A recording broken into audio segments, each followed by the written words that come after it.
Good morning, Eagle Nation. It's Friday. It's the 10th of September. Wherever you may be, please stop. And before we stand for this morning's Pledge of Allegiance, I invite you to remove your caps or hats, remove your hoods, and we'll observe a moment of silence in remembrance of September the 11th, which is actually tomorrow. Please join me.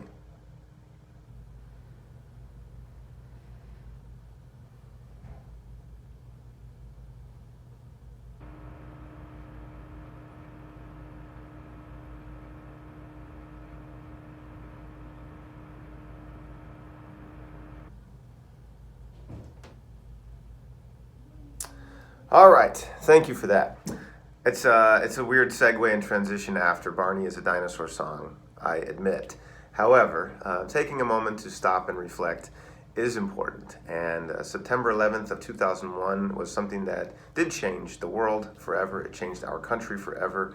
A lot of things were changed on that day. And here it is 20 years later that we enter a new era in which the transition after a 20-year war in Afghanistan has ended. And where we go next is largely up to all of you, young people. All of you young people who will soon be voters one day, and it will be sooner than you think.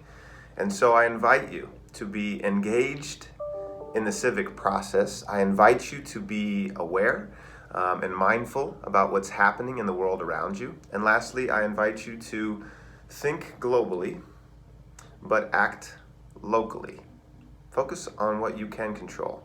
And as you think globally and act locally, pay attention to how you interact with your own classmates and peers, because that translates like ripples in a pond. It has an impact. With that, let us stop and rise together for this morning's Pledge of Allegiance.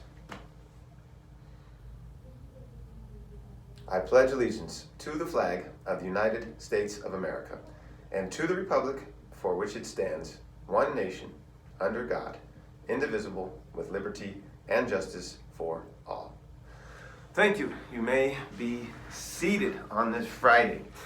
Today, no big announcements coming your way, but teachers want to let you know that we are almost finished with our systems audit, and we will have individual information to share with you about your specific situation. We even have some questions perhaps to ask to clarify some things. And then through support, etc., the goal is the goal. We still want to support everybody in achieving the expectations so that our system is strong, our system is consistent, because what we do matters for our students, all of the rest of you.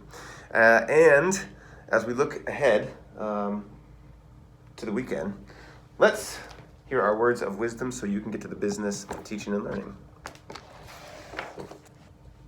Today is on the topic, makes sense with our systems audit, of teamwork and cooperation.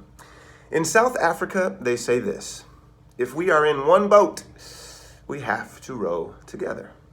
Imagine for a minute that your classroom is a large boat, with each student holding a paddle. Your boat is headed for a big celebration.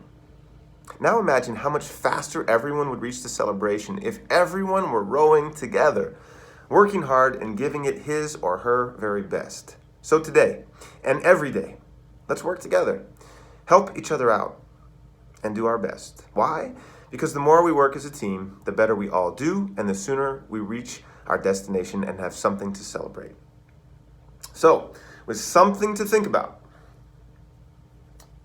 mask up,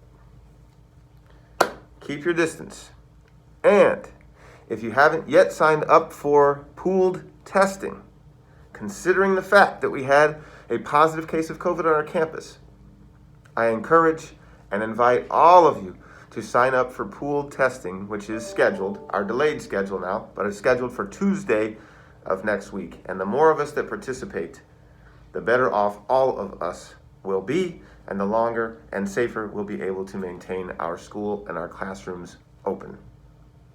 So, make it a great day or not. The choice is yours. Back to Barney.